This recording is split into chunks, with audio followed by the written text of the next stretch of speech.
Peace, big love, big blessings, even bigger living, everything that comes with it and everything in between it. You are tuned into Thinking Out Loud with Samuel David. It's just a conversation. If you are new to Thinking Out Loud, it's important that you know Thinking Out Loud is just a space of conversation, empathy, accountability, leveling up where we are in life, reflecting on our past as we look forward to where we're going in the future, as well as letting those on the outside of our world into our world. So without further ado, I got to introduce my special guest. All guests are special, but today I got a special guest. He is a curator of fashion. He is a fashion designer. He is a celebrity fashion designer, celebrity fashion stylist, boutique owner, visionary. Today, I have the great Mark Lozado. What's happening? What's up? What's up? Appreciate you for having me. I appreciate you pulling up, man, on this wonderful Kansas day. Oh, yeah. You feel me? Mark, if you've been tapped into the show or not, I don't know for sure, right? But the first question I start every conversation off with, how is your spirit today? I'm doing good. Woke up great, great vibes. Really like energetic today. I had I don't know, I woke up wanting to knock out a whole bunch of stuff. So Word. It was a good feeling this morning for sure. Energetic and energy transfer. Yeah. So you normally not waking up energetic? Like, what's your normal vibe? So normally I wake up, I take a shower, brush my teeth, everything, and then I kind of just scope out my orders for the day, kind of planning how I'm gonna knock it out and go about it. But today I woke up and I just knew. I just already had it clear. So it was nice. I knocked out a lot today. So That's fire. yeah. We gonna bounce all over the place. All right, just so you know, we just thinking out loud. It's just a legend. What made today special? Like, you just woke up knowing, like, here. I mean, I really guess from yesterday. Yesterday was kind of one of those. It was just a crazy day. Everything was kind of just going south, but we fought through it. The day ended great, and the ending transferred over to today. I felt like, you know what I mean. So just, I don't know. Yeah, just carried over, I guess. I like that transfer. Yeah. That's fire. So, Mark, I did a little bit of research. You know what's dope, bro, is I see you all the time. We say what's up in passing. I've never had like just a sit down conversation with you. Yes, so yeah. I'm super hyped that we vibing today for sure. Yes, sir. You got a great relationship with my wife and my daughter. Mm-hmm. My daughter loves your clothes. Yes, yeah. Like the tapestry, is that how I pronounce it? Yes, sir. The tapestry you put together for her birthday, the scissor joint. Bam, she said, I'm never washing this. Like, she loves it, right? Yeah. And I know you and my wife have vibed from small business markets, it seems like that. And I was like, yo, wife, boo, fee, what's some questions I should ask Mark? Yeah. Because I need a little bit of insight. She told me you used to hoop? Yeah. I used to Word. hoop. Yeah. So actually that was like my worst sport. So I don't know why I had this thing when I was younger. I was just, I don't know. I was good at soccer. Okay. My best sport was baseball, No, and then football was good at too. So football and baseball are like my top two. Yeah. But basketball was all right. And I don't know. I just felt like hooping was like calling my name. Like I just needed an improvement in there. So I was just like, all right. Everything else, I was just like, it was kind of too easy. I got bored of it early. I was like, man, like, I don't want to do this. So that's how it was with baseball for real. So that's kind of why I stopped playing baseball. Just got bored because you was just that nice. Yeah, for me, and I'm not capping. I was either hitting a home run or I was just getting out. So it was just that point for me. I was playing like AAA, so I was playing like pretty high up in baseball, like select baseball. So I was on a pretty advanced team and stuff. But yeah, so I quit that and I was just like, man, let me focus on hooping. So I think 8th grade year is really when I locked in on basketball. So I started hooping AAU, out of school ball around that time too. So that's what really kind of picked up my basketball career. Word. Yeah. Hold on, man. That's fire. So are you competitive? Like, are you? Oh yeah. Yeah, For like, sure. You and wife, you like going back and forth on like who better at what or not? I mean, sometimes. Yeah. Word. Yeah. So looking at all the sports you were part of, and you from Houston, right? Yes, sir. Houston, man. So we're gonna go all over the place. Like I said, first question is, what brought you from Houston to Wichita, Kansas? Yeah, so basketball actually brought me from Houston to Kansas, not Wichita specifically. So I went to a small college in Sterling, Kansas, called Sterling College. It was it was just I just needed to go somewhere to hoop. It was like my last chance to use situation. I always say that, but it was. I was like, man. So I ended up going out there hooping and met my girl there. So that's what brought me to Wichita Rhythm. Word. Yeah. And then you create from there. Yeah. So from sports to fashion, Mm-hmm. it's like that's like from sports to art. I mean, if you athletic, you athletic. Yeah, Yeah, big, you get yeah. easy, right? But what prompted that transition from saying, okay, I want to pursue athletics to let me get the gear going? So I guess I always had the creative mind. I always was like hands on, whether it be like wood shop or tape shop or anything growing up. And then seeing my mom make pants and paint stuff, when I was younger. So that was really it. Just seeing that. And then during the time when I was hooping and playing, like doing all these tournaments outside of school, the Nike Elite sock, Yeah, that was like popping. That was like the fashion statement on the court. You know what I mean? Like my accessories on the court, I was always fresh on the court. So I always had the Gaties, LeBrons, Kyries, all the different colorways of the shoes. So I was definitely more into my fashion on the court than I was like in school. In school, I was just kind of cozy and stuff. So that's where it kind of like, I guess my fashion really started. I was customizing socks as a freshman in high school, and I was just selling them during passing periods. So that was the first thing I really experimented with the clothing with socks. Most people start with like t-shirts, shirts, the iron, the screen print. So that's fire. That's fire. Were you designing socks for the squad too, or you was just slinging socks? No, I was just slinging socks. Like I was just dyeing them, tie dyeing them, and then from that, my dad he did tell me, hey, you need to do some t-shirts, but he got me everything to do the t-shirts, and then that's when like really basketball started picking up a lot. So I was like playing varsity ball at school and then doing AAU still. So I had late practices at school and then late practices after school. So I was kind of in a predicament from my sophomore year to senior year. So I kind of laid back a little bit, but freshman year I was on it heavy. So sports, man, I love one of the many things that I love about athletes is like the discipline. Yeah. Right. Like it's a crazy discipline that athletes practice, because it's like the pun intended, of course. Right. Does that discipline translate to you now, or now that you're not in sports, it's kind of like, yo, I'm just. Yeah. It definitely, it has transferred for sure. I feel like that's another reason why I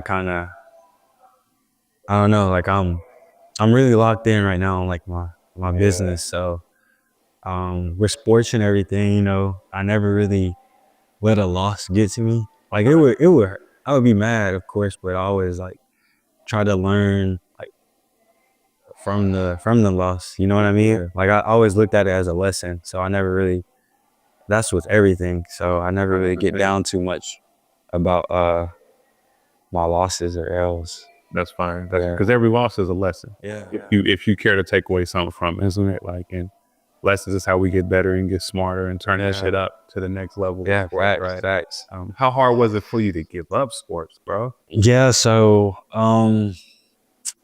it was hard, but it wasn't like the last. I wasn't like, damn.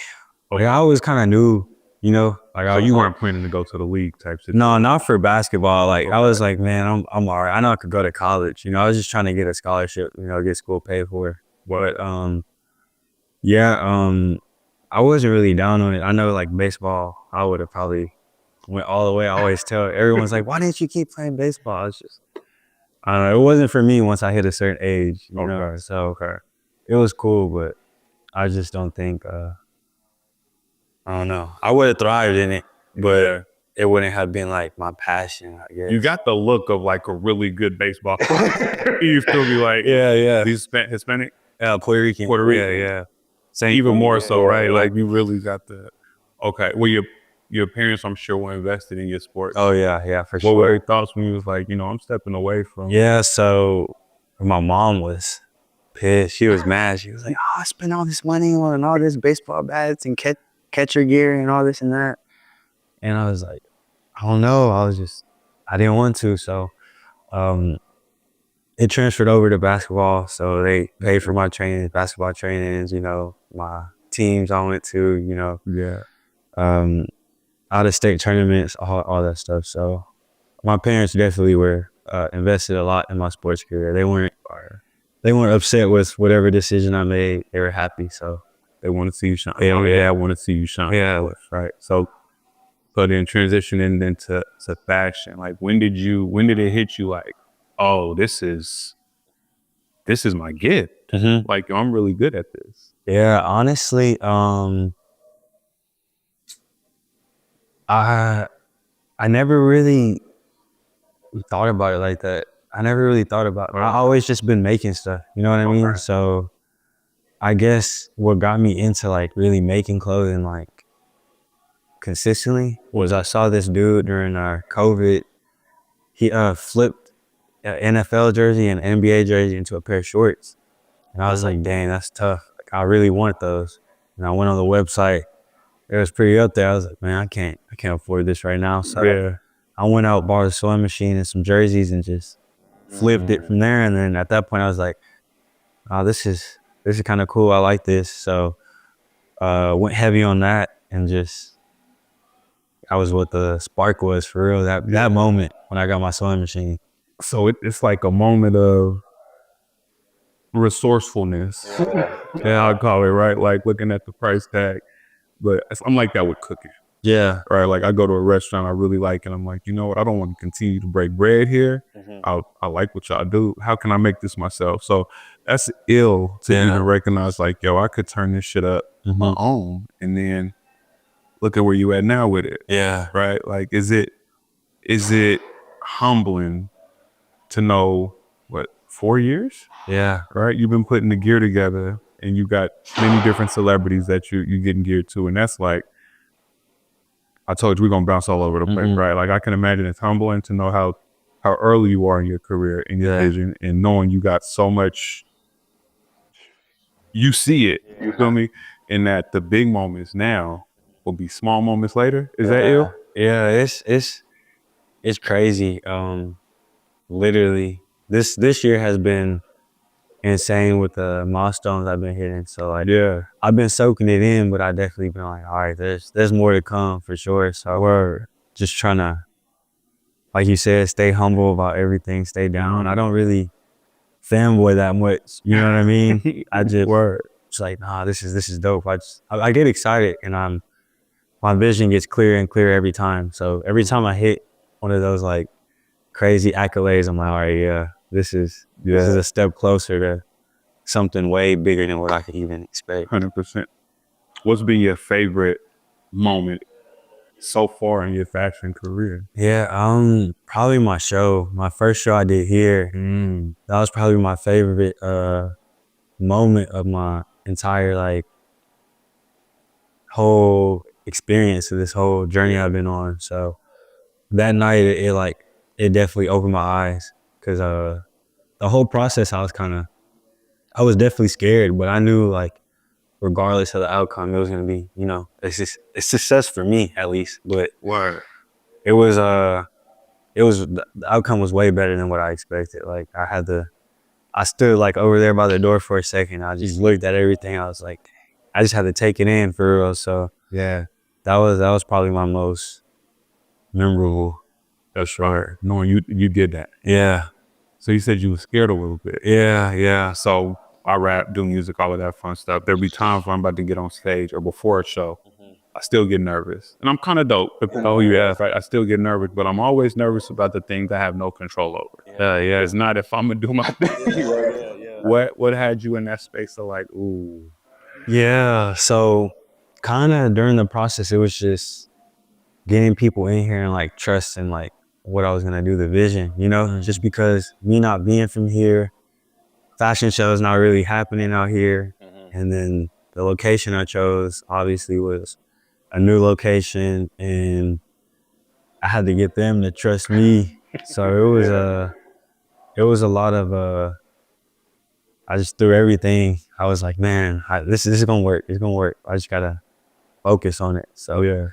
that was man, just the whole thing was, I was just scared. It was like I wasn't like afraid the whole time. I just had, it was in the back of me like, man, like just because I was doing a lot, it was Yeah. the biggest event or anything I've done personally. So 100%.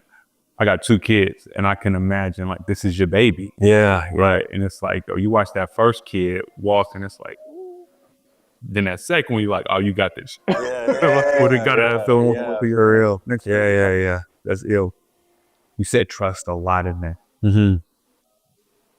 Have you found challenges in getting like folks to trust the vision? Because that, Yeah. I think to like, I don't know much about that. You see, I'm a hoodie and so guy, right? But I look at like what Kanye does with the fashion, what Pharrell does with the fashion, and sometimes your vision can be so big, right, that you don't want to scale it down. It's just to get people to see it. But what challenges do you find in getting people to trust the vision? Yeah. So I guess for me it's at first it was, people didn't understand that I was making a lot of stuff. They didn't know I was curating like all the fabrics and sewing everything. They're just like, oh. So I had to kind of explain to them like, hey, this is why certain things cost more. Like I'm actually making these pieces. These aren't just pieces I'm finding and thrifting and this and that. So really just getting people to see and understand what I do. Mm-hmm. So I say the hardest thing was the trust too. It was like getting the trust. Cause a lot of like I do custom orders, big orders. So just getting people to trust me with like their vision. So I bring a lot of people's visions to life, but you could go to, there's a lot of people in the, I wouldn't say a lot of people, but there's other people, you know, my customers or clients could have went to have what they wanted brought to life. But kind of just having that trust with all my customers, you know, and communicating with them, you know, listening to them, what they want, you know, really like hearing them out. So it was just a lot. It wasn't just one thing, you know. It's just like, I don't know. It's a lot that I feel like, it's a whole bunch that went into it. Yeah. That's fire. Designing custom joints, bro.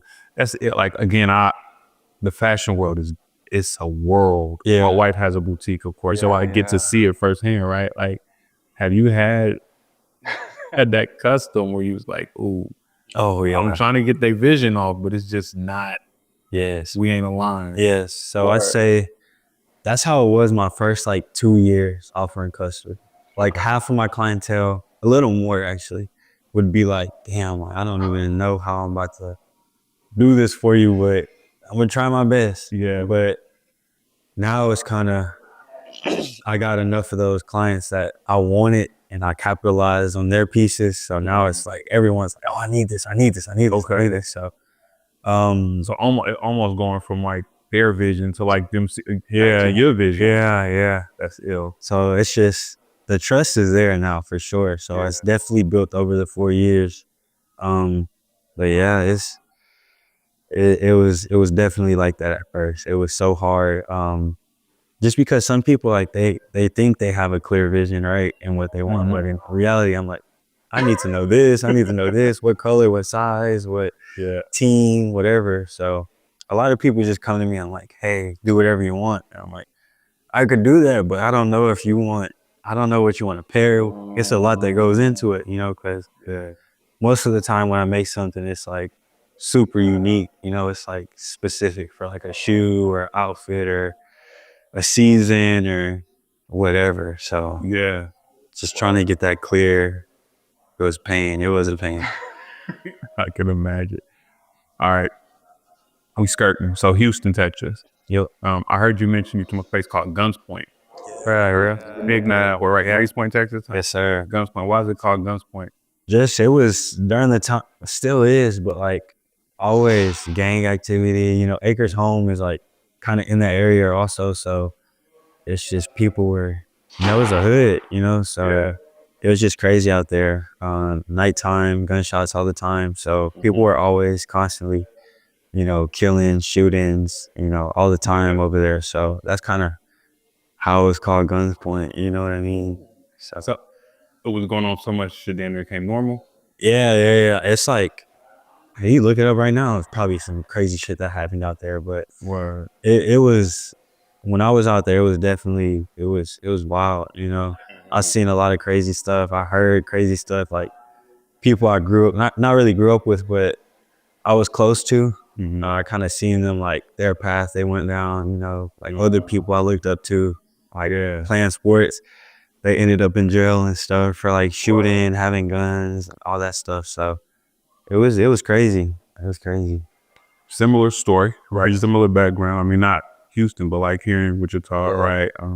I had the luxury and privilege of not going down the same path as a lot of the homies. Yeah. Do you ever look back like, damn, that could have been me? Like, and reflect on the moment that you pivoted?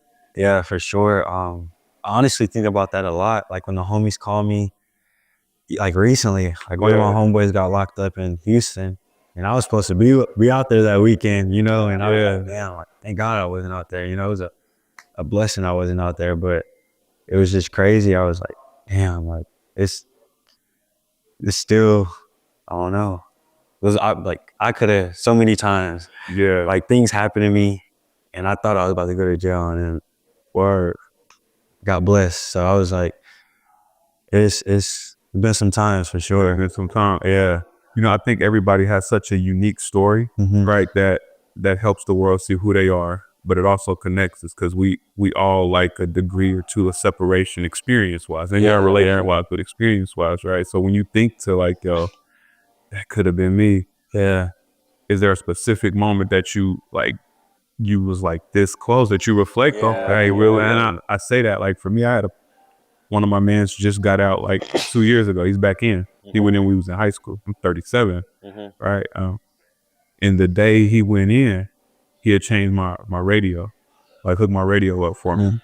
And I was probably 5-10 minutes away from being on the bullshit they was on. And I think about that, like, damn, it wasn't me saying, oh, I gotta go. It just so happened I had, like, it was time for me to bounce, like divine intervention type shit. Yeah.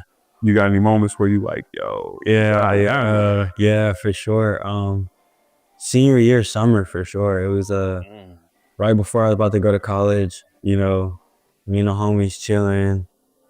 I was doing stuff I wasn't supposed to be doing at the time. You know what I mean? And we all got pulled over. You know, it was fresh car, hot box, everything. You know everything on me. I was like, man, it was 4 dudes, 2 girls in the truck.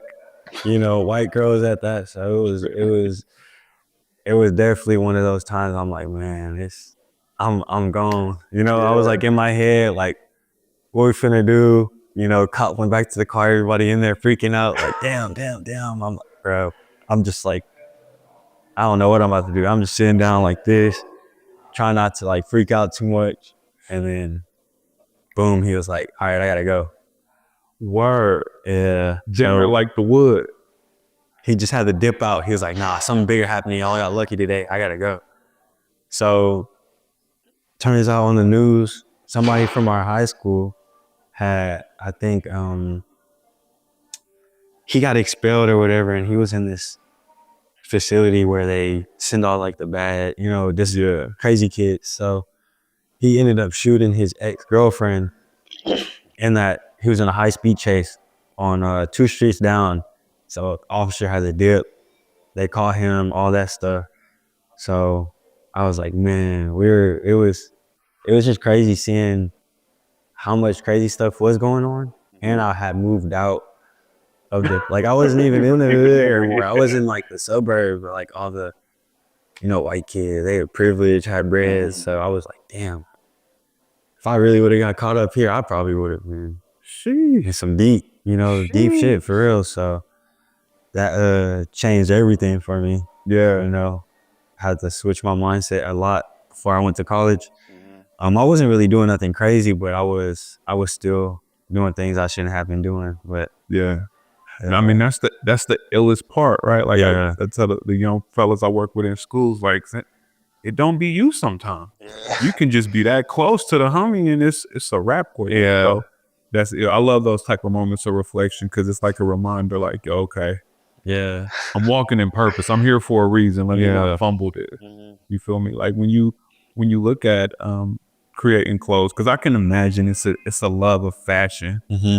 But is there like something else that sits on your heart, like being able to create like the fresh for different people? Yeah, definitely. Every day I always like wake up and I'm like, and I hear my girl say it, like, I'm so lucky to just be working from home or doing this, doing what I'm doing. And I'm like, no, it's definitely like a blessing, like seeing what I'm capable of, like, bringing to someone through a clothing piece. You know what I mean? Like you were saying, your daughter didn't want to take it off and wash. Like that's like just seeing and hearing like stories like that, from other customers. It's good. It feels good. You know what I mean? That kind of what it keeps me going. So Yeah, that's fire. All right, we're gonna keep bouncing. So fashion shows, we in the Midwest. Midwest fashion might not be the fresh shine. Yeah. You feel me? Like, how do you feel like as a curator of the culture? Like you're really kind of changing the game right here in your new home. It ain't even the crib for you. It's home now. Yeah. Right. But is there a sense of pride you get in like knowing like, yo, I'm helping create culture Yeah. in a small big city? Yeah, no, it's dope. The amount of like who the brand's for, the youth. I created Young Bag Getters, so Yeah. a lot of the youth are now like, man, like yesterday or Saturday, I was at the Korean barbecue joint eating, and I had a couple kids come up to me like, "Hey, you're YBG, make clothes," and was taking pictures with me in the restaurant. And I was like, "Damn, like this shit's becoming something bigger than what I even think it is." So, it's insane. It's insane. Yeah. So you got the young bag getters coming to holla at the young bag getters. So pretty soon, like you're gonna be like the OG bag. Yeah, I'm gonna be like the OG and calling me aunt. Like it's crazy. So it's cool. And then today too, I had another kid come to the store asking for me, before the podcast, and I was like, man, this is cool. This is like the community is like seeing me as like someone to like I'm able to do it. They feel like they could be able to do it now too. So that's exactly what why I'm doing it, because it's hard, but anybody could do it. You just gotta really go in on it. You gotta 100%. you can't give up. It's not for everybody, but if you think you got it, most of the time you got it. You gotta tap into different part of your soul for real. Yeah, you gotta For real. real talk. Yeah. So when you holla at the young bag getters, like what's some of the advice or game you give them? Yeah, I just tell them. So most of the time they're all asking about like the clothing brand and how to start a clothing brand, and I just say, just start. Like, you just gotta start a brand. Like in high school, YBG was all throughout. That was like junior years when YBG like was like officially like established. Me and the homies were like, all right, YBG, and it all happened from. So it's like a squad. Cool. Okay, I'm tracking. It all happened from me. I had literally grabbed a grocery bag after basketball practice, right, and threw it on my head and just started freestyling. Boy, it was just crazy. They're like, people were calling me Young Baggy and all this and that. And it was crazy. I was like viral in school for like that. So like all the teachers in class, I used to play that for them. Yeah. Class teachers. It was funny. So you had a Houston flow? No, I was just Okay. free. I don't know. I wasn't no flow. I was just freestyling. Okay. Going in. And it was kind of like a goofy, but I was like eating it too at the same time. So, so that's where it started. And I was like, man, I think I could like do something with this for real. So I was like, when I was sewing and stuff, everyone was like, man, you need to go out and start selling this stuff. And I was like, all right, I gotta start a brand. Like I need a name. I was YBG. I'm gonna just use what I know. So took that, you know, thought about it, and I was like, man, we was all about our money back then. You know what I mean? Young bag getters. And I was like, that's what we was. That's what the vision was. That's what we said. And I was like, that's who I want to target. I want to target the youth, you know, or just people who are wanting to start, you know, a journey, you know, like, go get your bag anyway. There's 1,000 or what, like many ways. They always say there's so many ways to flip a brick. For real, for real. So that's just the meaning of the brand. Is just, you know, I want everybody to start whatever it is that they're passionate for. 100%. Young bag getters. All right, so young bag getters. So the as you speaking about it and kind of hearing like the way your school, the folks was believing in it, the way you get folks to believe in the vision and see the vision. Do you ever feel like, yo, my vision is too big now, I gotta scale it down? Or are you comfortable like living in the ginormous? Yeah, so there's certain points and certain things where I feel like I do get off track with my visions, and then I'm like, nah, this isn't realistic. But I try to,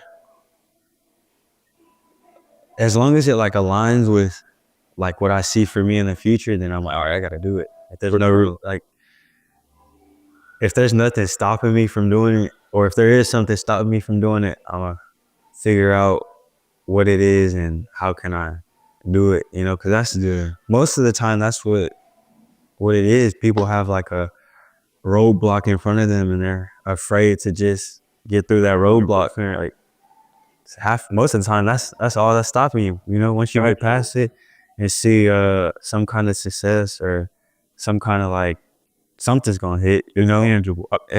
And coaching, I think, like, what's your goal? What do you need to do to get your goal? What's stopping you? How bad do you want your goal? Okay, now what's stopping you? Right? Like, so we put our own mental roadblocks in place, and then you look up and it's like, damn, I'm tripping. Yeah. Right?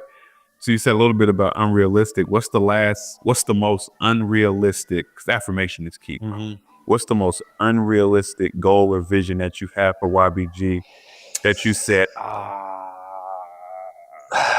yeah, so it was, and if you don't want to put it to like the world, steal it. No, I'm playing. No, it was when I had my first, like, I thought I could have stores, like multiple stores here in Wichita. You know, I was like, oh, maybe I could do this. I mean, it's still not like unrealistic, but for me, what I wanted to do is like too time consuming. You know, I'd have to put too much into my businesses here in Wichita. When I mean, I love Wichita, but I gotta grow too. You know, I wanna get my online store jumping. I wanna get my clientele outside of Wichita, like up there. I wanna get into different stores outside of Wichita. You know, more sneaker boutiques, more clothing boutiques, more of those high-end showrooms. You know, so like my vision definitely changed to like this year. And after seeing the show, like I was like, oh no, this is how this is something for real. So that's been the only, I say, the biggest, like, crazy everything. I mean, all my other goals I thought were unrealistic. I mean, I'm already doing it. So hitting them joints, no baseball. So I say when I first got in my store, I said probably like a year prior to get in that store downtown, I was like, I was doing the Bringing It Black market in that store. And I told my girl, I said, this is gonna be my store one day. I said that, and she was like, you're crazy. Like, how is this even gonna be your store? And less than a year later, I believe that's my store. Like, I'm in there now. So come on.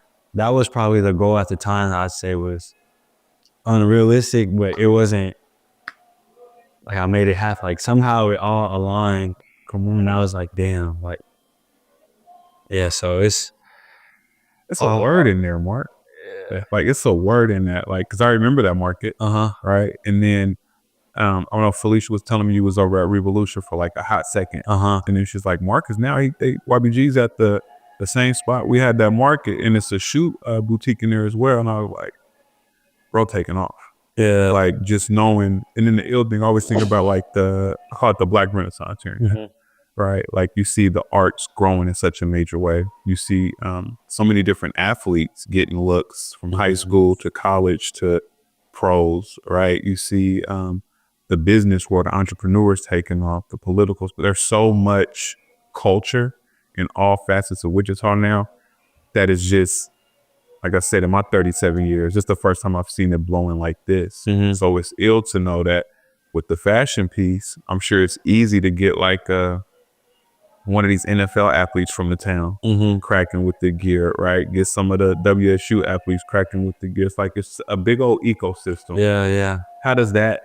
What's that love look like for you? Yeah, so it's been picking up a lot. So the other day we had the WSU guys in the store, a few of the squad members over there for the basketball team. Man, shorts and all. Bro, yeah, right out of practice, you know what I'm saying? Sweatpants, you know, they had shorts on. Yeah, they was getting some shoes, you know, clothes, trying to get some fits together, you know. But the love out here has been real though. Like everyone from the youth to the YouTubers to the everything, the Wichita people who's popping, you know, like the Jack Eats, you know what I mean? Everybody. I mean, everyone's starting to like, even when I go out in public now, certain people are starting to like stop me like, hey, you make clothes, right? And yeah, so I always have conversations daily now. Like every time I'm out, it's getting frequent. So Wichita is definitely starting to embrace me for real and accept what I'm doing. So that's fire. It's perfect timing, man. Like, when I think of fashion, like we out of like the tall tee era. We're out of the era of everybody rocking the same. It's all about that unique piece, right? Yeah. And So when you think market wise, does it feel like a niche market, or it's because I know you said you of course thinking bigger than what you thought, but is it like a comfortable space of like, okay, I know I'm good.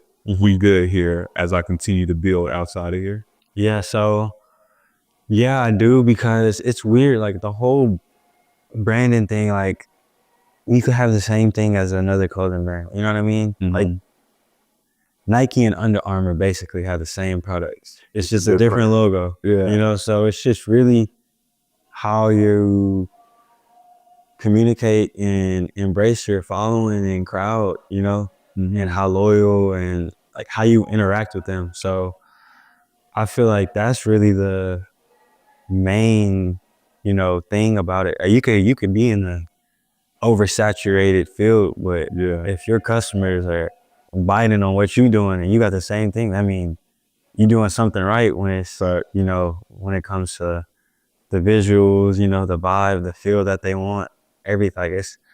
It's more than just clothing, you know what I mean? It's like the lifestyle, I guess, that people are wanting to like buy into now, you know? So just showing them like what I do personally, like how I live, and then the lifestyle that I want to live, you know, just showing them like me as a person through clothing. So 100%. I guess that's really for anyone in the clothing industry, like how you keep your crowd, like, you know, engaged and stuff like that. So it's deeper than just making stuff, you know, because I thought it was just the clothes at first, but I feel like it's the relationship. That's the like music artists, like if they make clothes, the clothes might be trash, but their supporters still don't buy it. So it's crazy. Like I was watching a video today, this dude was talking about his style. He was like, oh, I'm in cowboy boots, like nobody would ever buy this. And then this dude was like, no, like people would buy that, you know, like that's a whole different niche. You know, you got your own people that support, follow you, you know. 100%. So it was actually this young dude named Caprice. So he's like 18-year-old, Okay. $1 million clothing brand, you know? Mm-hmm. And it's just the e-commerce, you know, spaces where he was saying like it's no real like it's just how you structure it, you know? That's the cowboy boots thing is ill because I don't know if you've been to Wichita Art Museum and seen Robert Peterson's exhibit. Bro's moving in like cowboy boots straight from Tulsa, Oklahoma, like that type of energy. So it's like there's something for everybody Yeah. if you go find your thing Mhm. and you got folks engaged in it, which makes me think about like it's the thing I hate personally, right? As a creator, as a creative, it's having to also be a content creator. Yeah. Non-freaking stop. Like, does that drive you nuts, or are you comfortable like constantly creating content while also creating your art, essentially? Yeah, it definitely drives me crazy, but you know, my girl, she does all my content, edits my videos, so that's been a huge blessing for me for real. Having her, you know, on my side and helping me out a lot. So Yeah, it's been definitely been easier, you know. It hasn't been as stressful as it could be. for Or sure. it's definitely time consuming for sure. There's times where I'm just wanting to sew and not record, but I'm like, I gotta record this so people can see what I do. So Yeah, it definitely translate into sales. So it helps. So without the social media, I feel like, you know, it wouldn't be where it is today. But yeah. you know, I'm thankful for it helping, you know. That's like if a tree fall in the forest. Do anybody really like the new chords? So you got ill timber. No, that's ill, man. So I've been married 14 years. Mhm. You're not married. No, Or no. you got a solid partner by your side. Yeah. How dope is that, bro? Like having somebody that sees the vision, believes in the vision, and gives you space. Because creators, we weird as shit. We weird. Like Yeah. Every day is something different. I'm different, bro. Our minds I'm different.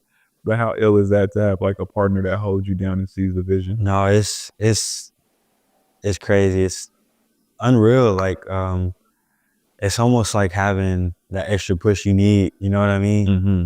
Like a lot of people who do it on their own, you know, they have those times where they get down and like they just need someone to like talk to and like, hey, so she was actually the one who got me to doing markets. You know, I was just making clothes, posting it on Depop and making online sales. What's Depop? It's basically like a resale website. So you just go in there and resell, post pictures, stuff like that. So it's like online thrifting, I guess you could say. Okay. Actually, wifey does D-Stash, where it's like different boutique sharing. Yeah. So I hadn't heard of. Yeah, basically that's where I started out. So she kind of convinced me to upscale, like, hey, you need to just go out here and do this market. And she signed me up for my first market, the Cars for Charity, and I was like, all right. So we went out, got everything I needed, and then went in there and did decent for my first market with stuff I made. I was like, damn. And then yeah, it was kind of the push I needed. You know, if I didn't have her, I don't think I would be in the clothing industry right now and doing what I'm doing, and it wouldn't be my career, you know. Word. I was a hustler, so however money was coming in, I was gonna get it. So For sure. when I saw like, hey, I can make money from clothing, hey, this kind of like when I was making money back in high school with just clothing. So I'm cool, I could do this. So Yeah. just figuring that out and switching the process up. But yeah, I was, it's nice having somebody on your side. Oh, I agree. I just had, I like your brother say that out loud. Yeah, You know what I'm yeah. saying? Because, you know, we got to we got to share our soft side. Yeah, for real. But man, you said hustle mentality Mhm. as a creator. Like, what are some things that, you don't got to tell me what you hustle. Like, we on camera. But all jokes aside, like, what are some hustling principles that have translated into this world for you? Yeah, so just talking to everyone who comes about, like with questions. Anybody who had a question, I would just like talk to them, have a conversation with them. You know, let them get to know me.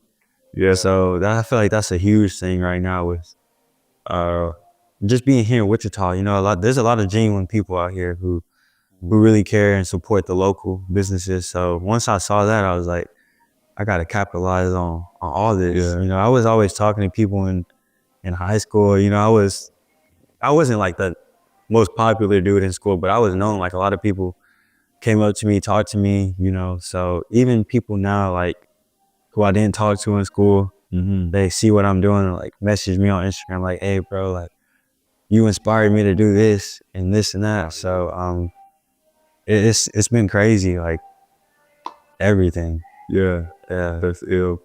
So seeing people from school letting you know how much you inspire them, knowing the young bag getters Yeah. are inspired by you. Do you feel a responsibility in that to like that an extra push for you, or is it kind of like, okay, I hear y'all, but I can't get caught up in it? Yeah. So it is a definite push for me, because it's like when I do get down, sometimes I'm like, man, I mean, dang. I'm like, all right, I got these people who believe in me. Yeah. Like so many people believe in me and believe in my vision now. It's like they believe like I could do something way bigger than what I was originally believing. And I was like, man, I can't let all this support and all this build up that's happened, I can't just throw it away now. So it's really what keeps me going, you know, for sure. Hey, like everyone, you know, if I didn't get the buzz, or if I didn't hear, you know, or see the responses or the lives that I'm changing through clothing, you know, I'll be like, I don't think it would be the same, you know. It would be cool. Yeah, I'm selling clothes and making money, but like seeing the actual like impact I have on some of these kids' lives, like how happy they are just to have a conversation with me, I'm like, it's crazy. It's like I'm a superhero to them. So they get like excited, like man, I'm not even to where I want to be yet. So But they see it. that they see it. See the Yeah. Ooh, that's ill. You talked about that superhero piece, man, and you mentioned your pops a little bit earlier. Yeah, yeah. You grew up with pop.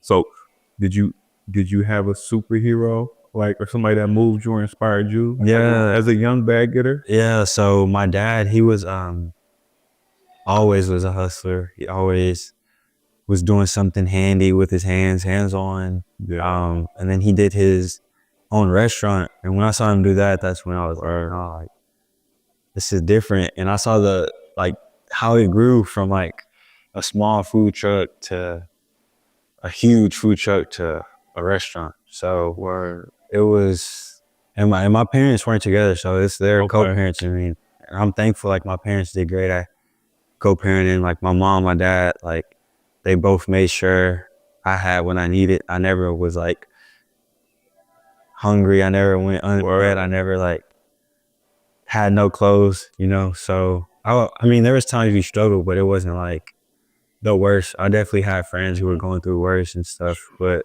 Yeah. it was just a blessing to have two parents that really cared and supported me with anything I did and everything. So yeah, my pops, he was like I guess I looked up to what he did and everything, seeing how he grew and all the people who supported him and still like call him and support him, like, hey, this is the best seafood I ever had. Like, I need you to come back out here and do this. So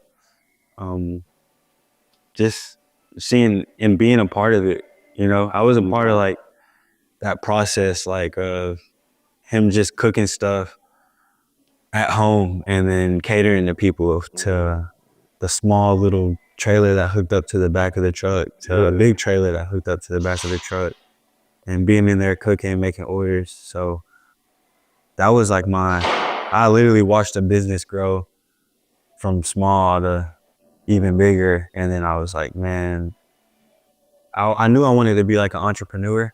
Yeah. I just didn't know what field I would be, like, you know, because I wanted to cut hair. I was cutting hair in college at one point. So I was cutting hair and I was like, man, maybe I could do a barbering. And like, it was lucrative at the time. It still is now. Like, I pay like $100 a cut damn near now. So it's crazy. So it's, I was like, maybe I could be a barber. So I was cutting hair and then I came across that video and changed. It was everything. And then I was like, everything just started falling in place. And I was like, all right, I gotta take what I seen growing up and bring it to this industry, and use everything that my customer service skills of my dad to building up clientele and everything from being in school and stuff to just putting them together. And I was like, nah, I see it. I know what to do. I just gotta do it. So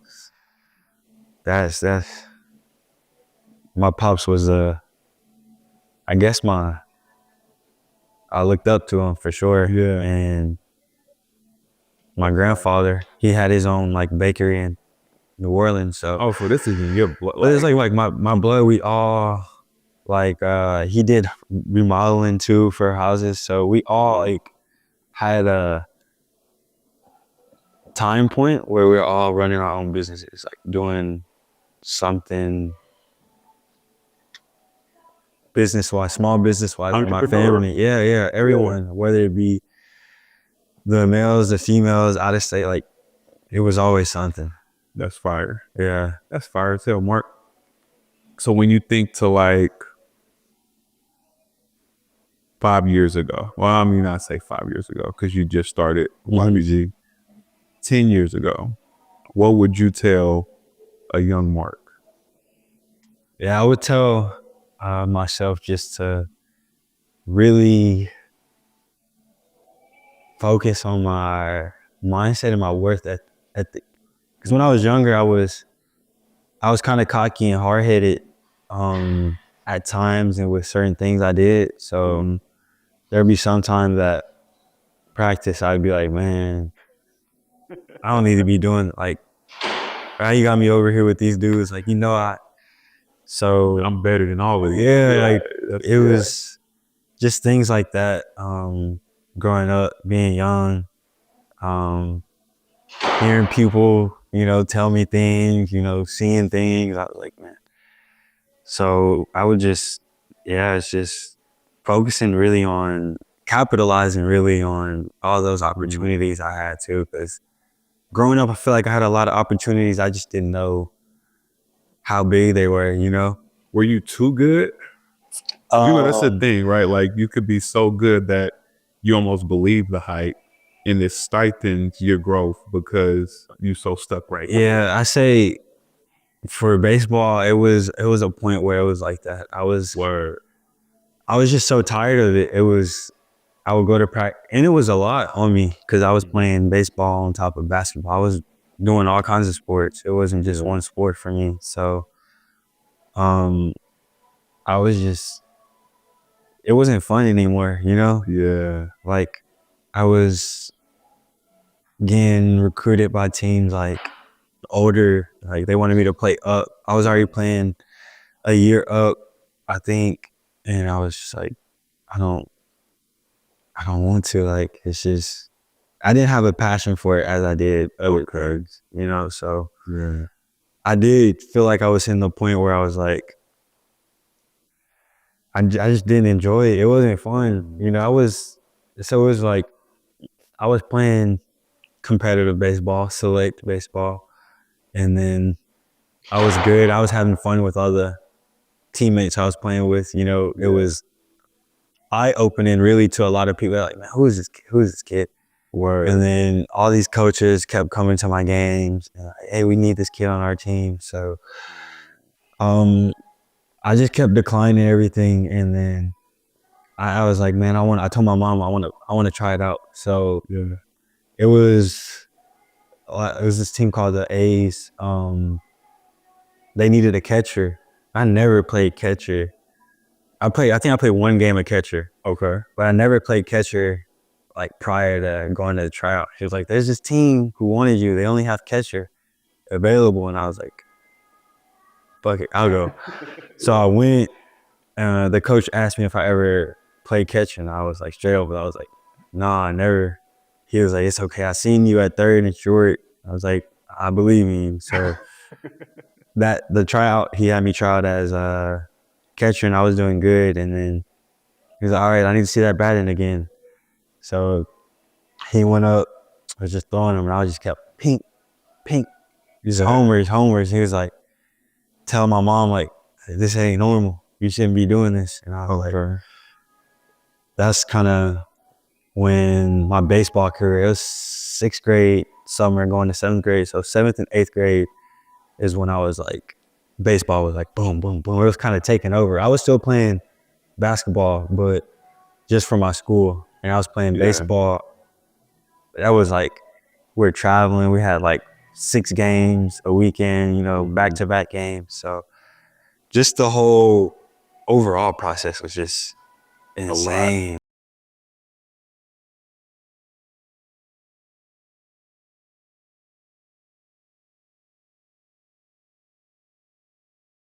Yeah, so I feel like, like early on, I feel like some kids, you know, there's a handful of like, if everything, because most of the time when those kids who are cold, they already doing everything they need to because their parents, whatever.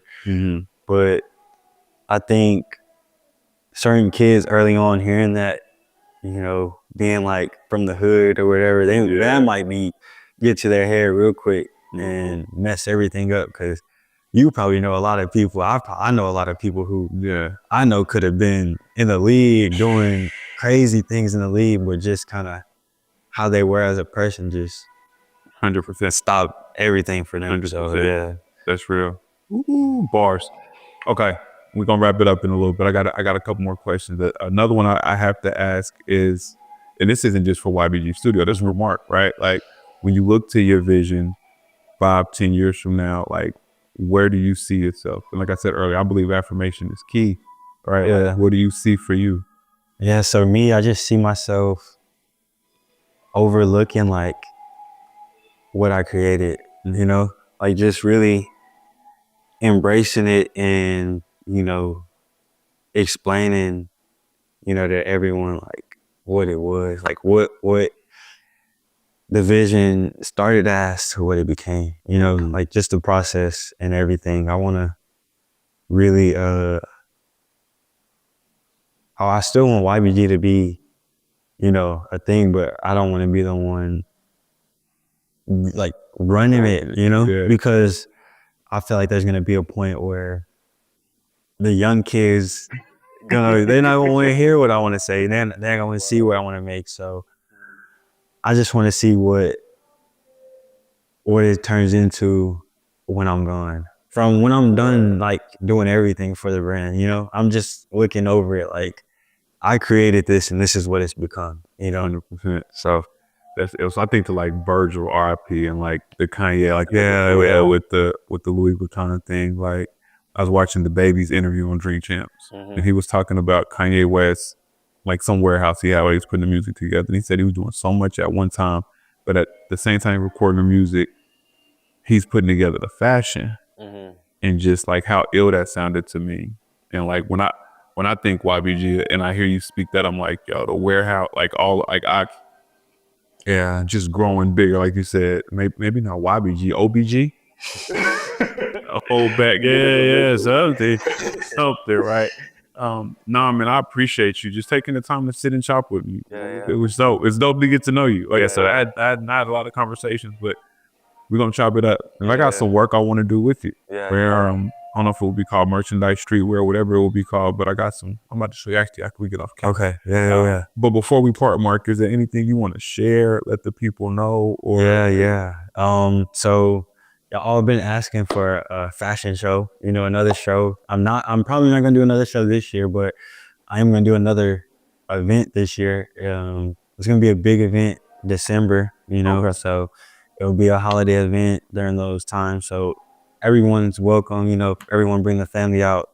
But it's gonna be a vibe, you know, it's gonna be a time to shop and enjoy, you know, a good time with everyone. So fire. Yeah, just be on the lookout for that. So Fire. Well, Mark, I appreciate you pulling over. Yeah. I'm prayerful, hopeful, and confident that your vision continues to be seen, executed on. Everything that's for you is going to be received, and it's out there to get, man. Yes, sir. Appreciate the vision. Thank you. I love you, bro, and I appreciate you pulling up. Love. Appreciate it. 100%.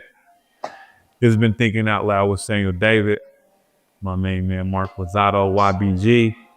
and we out. Look both ways when you cross that street. Dot your I's and cross your T's. Measure twice, but cut once. Love life, live it up, bruh. Dream is good, do the work too. There ain't nothing you can't work through, and there ain't nothing I can't handle. There ain't nothing I can't handle. I look to the sky, and I thank God that I'm alive. I look to my wife, and I thank God she by my side. I've been through a lot, but I survived. It weighs on my heart from time to time, but there ain't nothing I can't handle.